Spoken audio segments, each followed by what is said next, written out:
Namaskar.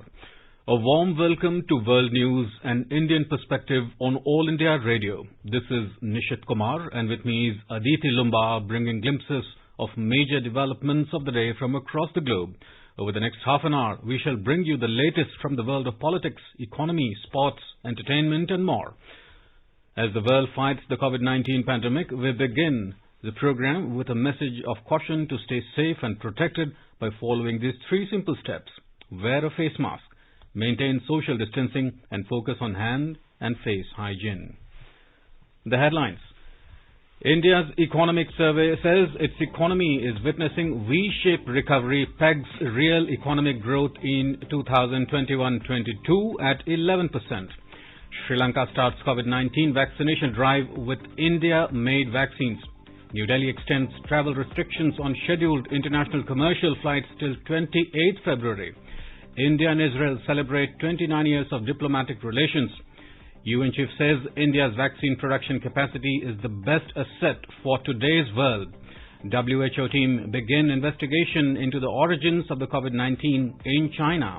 And Washington says US is ready to prosecute militant acquitted in Pakistan of beheading journalist Daniel Pearl.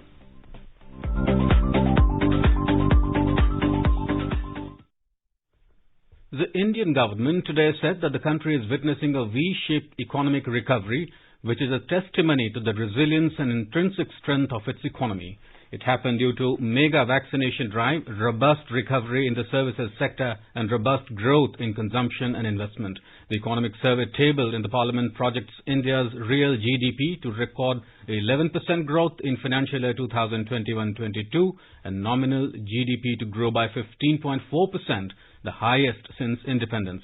Speaking to reporters in New Delhi, Chief Economic Advisor K. Subramaniam said V-shaped recovery is due to resurgence in high-frequency indicators such as power demand, rail freight, e-way bills, GST collection and steel consumption. He said during high uncertainty, policy should minimize large losses. The CEA said early intense lockdowns saved lives and helped faster recovery.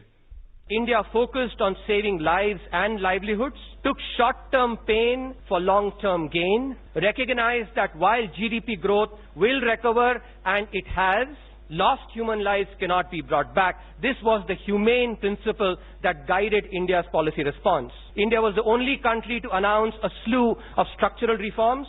India's demand-side measures are also different from the other countries, were more calibrated, recognizing the simple idea that pushing the accelerator, works only when the brakes are removed. The V-shaped economic recovery, without a second wave makes India therefore a sui generis case in mature policy making. The mega vaccination drive that is now on should enable this recovery, especially in the services sector. Illustrating that India's debt is sustainable, Mr. Subramaniam noted that even if India were to have the real GDP growth rate as low as 3.8% each year from financial year 2023 to financial year 2029, the debts will still come down. He said India has a track record of having adopted expansionary fiscal policy focus on infrastructure spending and there is a need to replicate the same. The economic survey highlights potential of public investment, especially in a slowdown. It called for fiscal policy to support growth and stressed the need for rethink in fiscal rules. The chief economic advisor said India must continue to focus on growth so that we expand the pie, enabling redistributive policies that lift people out of poverty. He said small levels of increase in public spending on healthcare can have a non-linear impact and result in a very large decrease in out-of-pocket expenditure by typical families on healthcare. The CEA said economic survey shows Ayushman Bharat has led to improved health outcomes, saving lives and livelihoods and resulting in various direct and spillover effects. India is to become the fastest growing economy in the next 2 years as per the International Monetary Fund IMF. India is to have a current account surplus of 2% of the GDP in financial year 2021, a historic high after 17 years. Sri Lanka has kicked off the COVID-19 vaccination drive with Made in India vaccines. India gifted 500,000 doses of Covishield vaccines to Sri Lanka on Thursday under its Vaccine Maitri initiative. The first vaccine was given to Dr. Ananda Vijayavikrama, a medical specialist. Sri Lankan President Gotabaya Rajapaksa thanked Prime Minister Narendra Modi for providing the COVID-19 vaccines to the island nation. He also thanked the Indian citizens for the generous attitude shown to the Sri Lankan people in such testing times. Bahrain has said that Made in India vaccine which it received yesterday is going to be of great help for the people. In an exclusive interview to AIR News, the ambassador of Bahrain to India, Abdul Rahman Al Kaut, said this proves the strength of the long-standing friendship between the two countries. I would like to express our sincere appreciation to the leadership, government and people of Republic of India for their continuous collaboration and effort to strengthen the bilateral relation, which continues to deliver on the aspiration of both countries. The Kingdom of Bahrain and the Republic of India share historical and ever-growing friendship. Bahrain appreciates and welcomes the Republic of India cooperation in overcoming challenges presented by the COVID-19 pandemic. The budget session of the Indian Parliament began today. The session began with the address of President Ramnath Kovind to the joint sitting of both the houses of Parliament. Addressing the session, the President said, the government is fully committed to protect the interests of the country. Referring to the Galwan Valley incident, he said, additional forces have been deployed to protect India's sovereignty over the line of actual control. The President said, our goal of Atmanirbhar Bharat will be strengthened by self-reliance in agriculture. He said the 3 farm laws enacted by the Parliament in the previous session aim at further helping the farmers in the country as they provide more rights and power to the farmers. Mr. Kovind added that over 10 crore small and marginal farmers have started getting benefits from these reforms in the agriculture sector. इन कृषि सुधारों का सबसे बड़ा लाभ भी 10 करोड़ से अधिक छोटे किसानों को तुरंत मिलना शुरू हुआ। छोटे किसानों को होने वाले इन लाभों को समझते हुए ही अनेक राजनीतिक दलों ने समय समय पर इन सुधारों को अपना भरपूर समर्थन दिया था। वर्तमान में इन कानूनों का अमलीकरण देश की सर्वोच्च अदालत ने स्थगित किया हुआ है। मेरी सरकार उच्चतम न्यायालय के निर्णय का पूरा सम्मान करते हुए उसका पालन करेगी। लोकतंत्र और संविधान की मर्यादा को सर्वोपरि रखने वाली मेरी सरकार इन कानूनों के संदर्भ में पैदा किए गए भ्रम को दूर करने का निरंतर प्रयास कर रही है। The President asserted that the central government has taken several measures to improve the condition of farmers in the country, like implementation of the recommendations of the MS Swaminathan Committee report on agriculture. It has increased the MSP of crops by 1.5 times of the cost of production. आत्मनिर्भर भारत का हमारा लक्ष्य आत्मनिर्भर कृषि से और सशक्त होगा। इसी सोच के साथ सरकार ने बीते 6 वर्षों में बीज से लेकर बाजार तक हर व्यवस्था में सकारात्मक परिवर्तन का प्रयास किया है, ताकि भारतीय कृषि आधुनिक भी बने और कृषि का विस्तार भी हो। इन्हीं प्रयासों के क्रम में मेरी सरकार ने स्वामीनाथन आयोग की सिफारिशों को लागू करते हुए लागत से 1.5 गुना एमएसपी देने का फैसला भी किया। मेरी सरकार आज न सिर्फ एमएसपी पर रिकॉर्ड मात्रा में खरीद कर रही है, बल्कि खरीद केंद्रों की संख्या को भी बढ़ा रही है। मुझे खुशी है कि सरकार के इन प्रयासों को हमारे किसान अपने परिश्रम से और आगे बढ़ा रहे हैं। Talking about the fight against COVID-19, Mr. Kovind expressed satisfaction that due to timely decisions of the government, lives of millions of people have been saved and number of corona patients are gradually decreasing in the country. President Kovind said the country has started recovery from the damage done to the economy by the COVID pandemic amid centre's incessant efforts to save the life of every countryman. Mr. Kovind added that even in these difficult times, India has emerged as an attractive place for the investors of the world. Corona काल में बनी वैश्विक परिस्थितियों ने जब हर देश की प्राथमिकता उसकी अपनी जरूरतें थी, हमें ये याद दिलाया है कि आत्मनिर्भर भारत का निर्माण क्यों इतना महत्वपूर्ण है। इस दौरान भारत ने बहुत ही कम समय में 2200 से अधिक प्रयोगशालाओं का नेटवर्क बनाकर हजारों वेंटिलेटर्स का निर्माण करके पीपीई किट से लेकर टेस्ट किट बनाने तक में आत्मनिर्भरता हासिल करके अपनी वैज्ञानिक क्षमता, अपनी तकनीकी दक्षता और अपने मजबूत स्टार्टअप इकोसिस्टम का भी परिचय दिया है। The President also said by making lakhs of corona vaccine doses available to several countries, India has also fulfilled its obligation towards humanity in these times of difficulty. Corona महामारी के इस समय में जब दुनिया का प्रत्येक व्यक्ति, हर देश इससे प्रभावित हुआ, आज भारत एक नए सामर्थ्य के साथ दुनिया के सामने उभर कर आया है।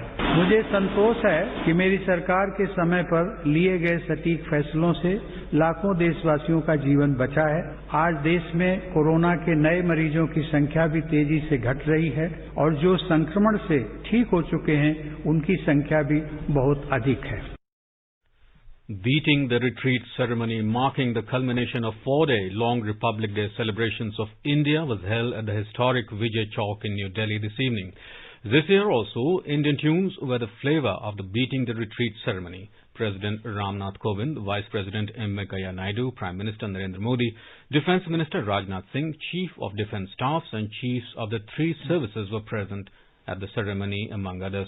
More from our correspondent.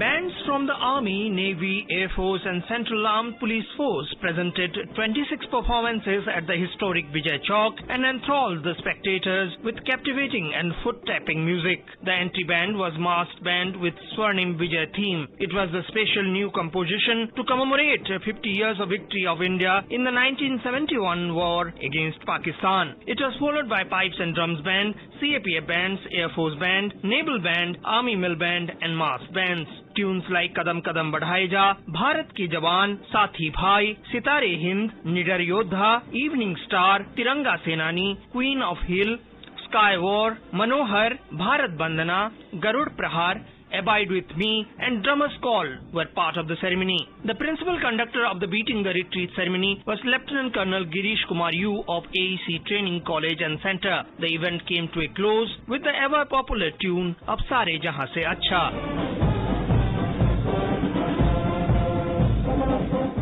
Anupam Mish, AR News, Delhi.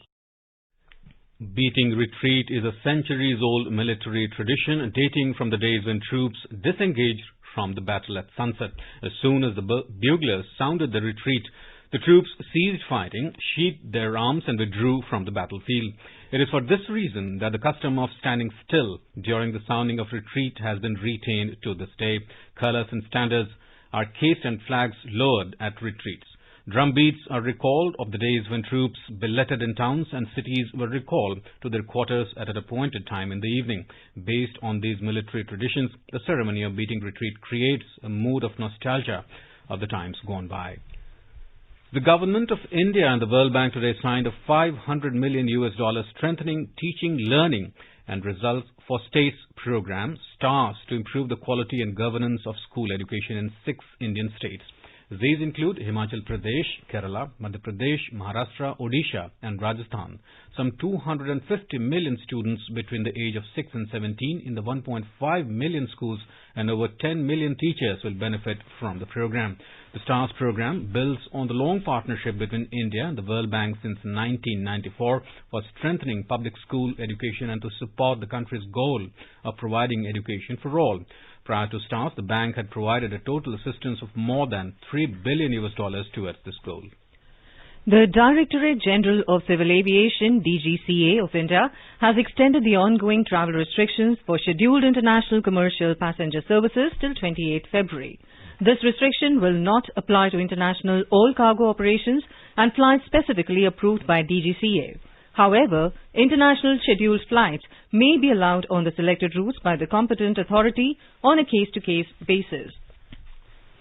United Nations Secretary General Antonio Guterres has called upon India to play a major role in global corona vaccination campaign. Talking to reporters, UN chief termed the vaccine production capacity of India as best asset the world has today. He said in India there is a very high level of production of Indian-developed vaccines. UN chief said India has all the instruments that are necessary to play a major role in making sure that a global vaccination campaign is made possible. In India, there is a production, a very high level of production, both of Indian-developed vaccines, and I think there is a perspective, very important perspective of also others, and we are in contact with Indian institutions for that, and we strongly hope that India will have all the instruments that are necessary to play a major role in making sure that a global vaccination campaign becomes possible. I think that the production capacity of India is one of the best assets the world has today, and I hope the world understands that it must be fully used. Meanwhile, the UN chief received his first dose of COVID-19 vaccine in New York on Thursday. Guterres said that he was fortunate and grateful to receive the shot and urged the international community to ensure that vaccines become available to everyone on an equitable basis. India-Israel today celebrated 29 years of diplomatic relations between the two countries. A report. India formally recognized Israel on September 17, 1950. Soon thereafter, the Jewish Agency established an immigration office in Bombay. This was later converted into a trade office and subsequently into a consulate. Embassies were opened in 1992 when full diplomatic relations were established. Since the upgradation of relations in 1992, defense and agriculture have been the main pillars of bilateral engagement. India is known in Israel as an ancient nation with strong cultural traditions. There are approximately 80,000 Jewish of Indian origin in Israel. Waves of immigration into Israel from India took place in the 50s and 60s. Shri Eliyahu Bezalel from Chenamangalam, Cochin has distinguished himself as an eminent agriculturist and became the first Israel of Indian origin to receive the Bharati Pravasi Samman in 2005. Sheikh Ansari, who manages the Indian Hospice in Jerusalem, a unique Indian connection to the holy city, was honored with the Pravasi Bharati Samman in 2011. In recent years, ties have expanded to areas such as science and technology, education and homeland security. The future vision of the cooperation is of a strong high-tech partnership as befits two leading knowledge economies. Siddharth Singh from World News.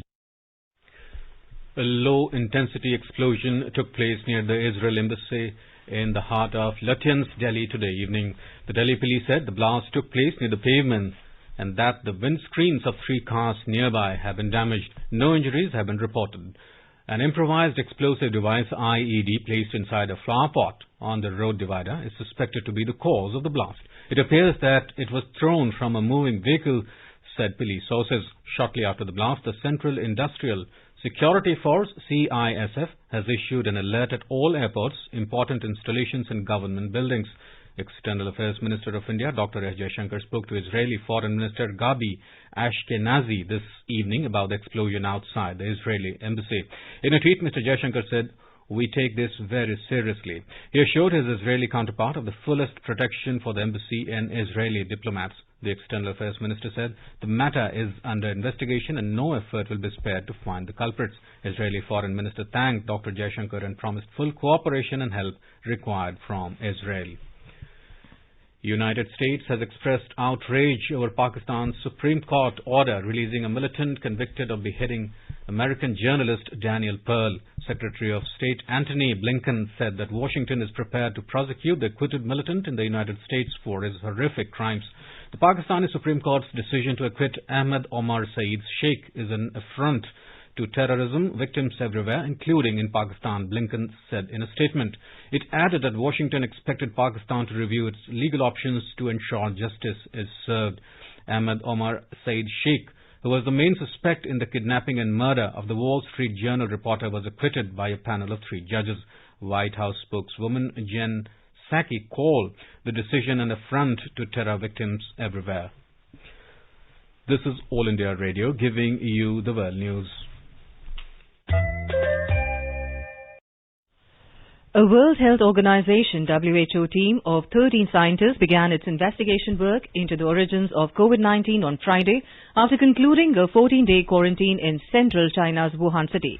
As part of its field visit, the team first went to the Hubei Provincial Hospital of Integrated Chinese and Western Medicine, one of the first hospitals that had treated patients in the early days of the outbreak. The WHO experts started with the first face-to-face meeting with the Chinese counterparts, to whom they were in touch with during 14-day quarantine through video conference. WHO said earlier on Twitter that the team requested for detailed underlying data and planned to speak with early responders and some of the first COVID-19 patients. It also planned to visit markets such as Hunan Seafood Market, linked to many of the first cases, the Wuhan Institute of Virology and laboratories at facilities such as the Wuhan Center for Disease Control. Chinese Foreign Ministry spokesman Zhao Liqian told a news conference in Beijing on Friday that the WHO and Chinese experts are working together to trace the origin of the virus. The first clusters of COVID-19 were detected in Wuhan in late 2019. China has since reported more than 89,000 cases and 4,600 deaths, with new cases largely concentrated in its northeast, where local lockdowns and travel restrictions were being imposed to contain the outbreaks. China on Friday said it appreciates External Affairs Minister Dr. S. Jaishankar's suggestions to mend the strained bilateral relations between the two countries. China's Foreign Ministry spokesman Zhao Lijian, while responding to a question on Dr. Jaishankar's address to the 13th All India Conference of China Studies at a daily medical briefing, said that his remarks showed that India attached importance to ties with China. In his address on Thursday, EAM Dr. Jaishankar outlined 8 broad principles and 3 mutuals to mend strained ties between India and China, and said the two countries are truly at crossroads and the choices will have profound repercussions, not just for them but for the entire world. The minister said the developments in eastern Ladakh last year brought the relationship under exceptional stress, and India is yet to receive a credible explanation for the change in China's stance or reasons for amassing troops in the border areas. The two countries are locked in a military standoff in eastern Ladakh since 5th of May. India and China have held several rounds of military and diplomatic talks to resolve the ongoing face-off in eastern Ladakh. China said Friday that it would not recognize the British National Overseas BNO passport for Hong Kong people as a valid travel document or for proof of identity from January 31st.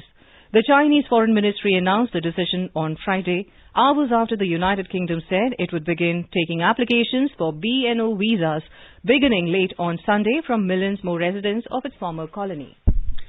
The African Union AU has secured 400 million doses of the AstraZeneca COVID-19 vaccine in a push to immunize 60% of the continent's population over 3 years. Jean Kengasong, director of the AU's Disease Control and Prevention body, said that in addition to 270 million doses previously secured, the bloc would get 400 million shots from the Serum Institute of India SII. Separately from the AU's efforts, Africa is to receive about 600 million vaccines doses this year via the COVAX facility co-led by the World Health Organization. India and Bangladesh will hold the next Home and Commerce Secretary-level talks and Secretary-level meeting of the Joint Rivers Commissions before the March 2021 summit between Prime Minister Narendra Modi and Prime Minister Sheikh Hasina. The decision was taken during the Foreign Office consultation FOC between the two countries, which took place in Delhi on last Friday. Both countries agreed to maintain the steady momentum of the bilateral cooperation and people-to-people ties. In this regard, the meeting noted with satisfaction the renewal of the air travel bubble arrangement that will facilitate essential travel between the two sides. The spokesman of the Ministry of External Affairs, Anurag Shrivastava, said in a tweet that extensive discussions were held on the entire gamut of bilateral cooperation, including joint commemoration of the 50th anniversary of the Liberation War and the establishment of the diplomatic ties. According to the press release issued by the MEA, the meeting reviewed the progress achieved in the bilateral relationship, including in the areas of COVID-19 cooperation, trade, connectivity, development partnership, power, energy and water resources, regional and multilateral cooperation, as well as border management and security and defense cooperation. India and Bangladesh noted with appreciation the close cooperation on COVID-related issues, including India's gift of 2 million doses of vaccines to Bangladesh. The government of Bangladesh has further extended the closure of all educational institutions till February 14th. Earlier, the government had closed the educational institutions till January 31st. Confirming this, the official spokesperson of the Ministry of Education added that the Qaumi madrasas in Bangladesh are exempt from this directive of the government. The third batch of Rohingya refugees living in camps at Cox's Bazar district sailed for relocation at the newly developed facility at the Bhashan Char Island in Bangladesh today. A total of 1,778 refugees left for Bhashan Char Island in 4 Navy ships from Chattogram port. In the earlier 2 rounds, close to 3,500 Rohingya refugees have already been sent to the Bhashan Char facility. Bhashan Char is an uninhabited island where the government has built shelter houses for more than 1 lakh Rohingya refugees. Currently, more than 1 million Rohingya are living in refugee camps in Bangladesh after fleeing the military crackdown in the Rakhine province of Myanmar in August 2017. US President Joe Biden has reopened the nation's online health insurance marketplace for people who cannot obtain coverage through their employers. Today I'm about to sign 2 executive orders that are basically, the best way to describe them, to undo the damage Trump has done. There's nothing new that we're doing here other than restoring the Affordable Care Act and restoring the Medicaid to the way it was before Trump became president, which by fiat he changed, made more inaccessible, more expensive, and more difficult for people to qualify for either of those 2 items, the Affordable Care Act or Medicaid.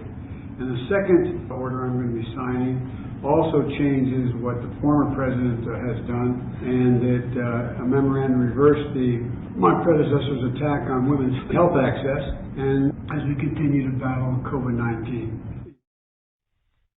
Said that in an executive order, Biden restored access to healthcare.gov, allowing Americans to sign up for the insurance through the government exchange from February 15 to May 15.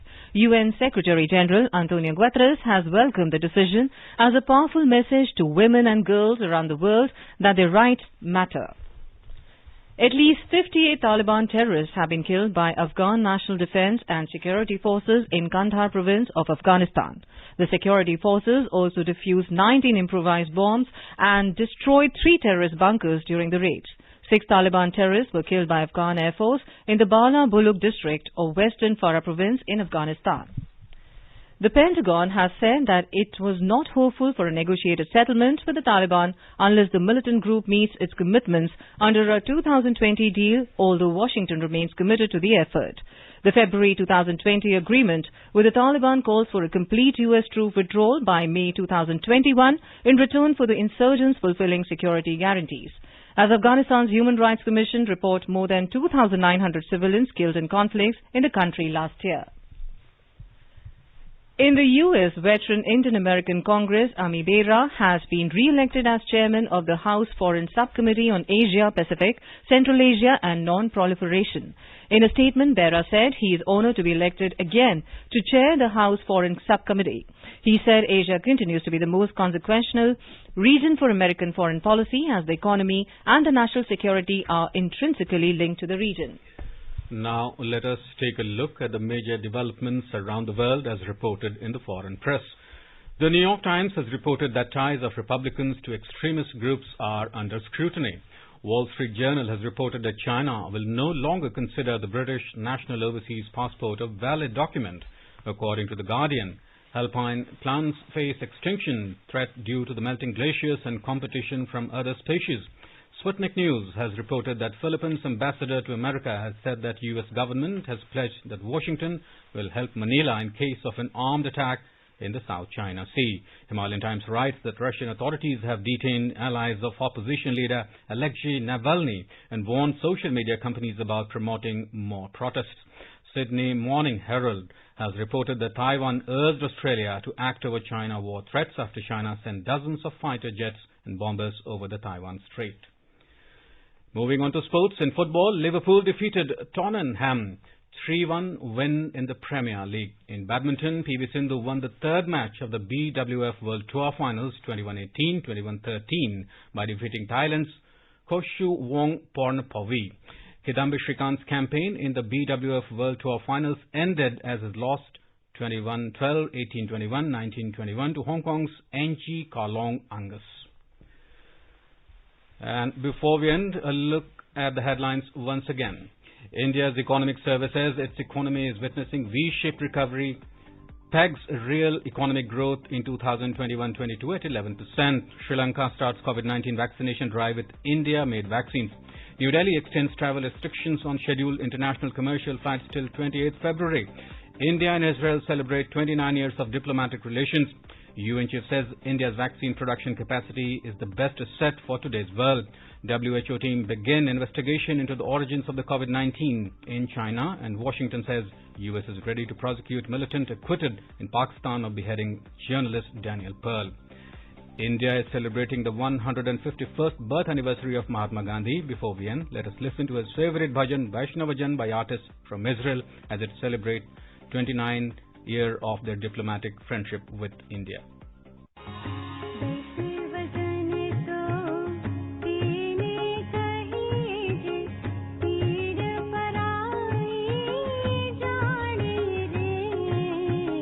पर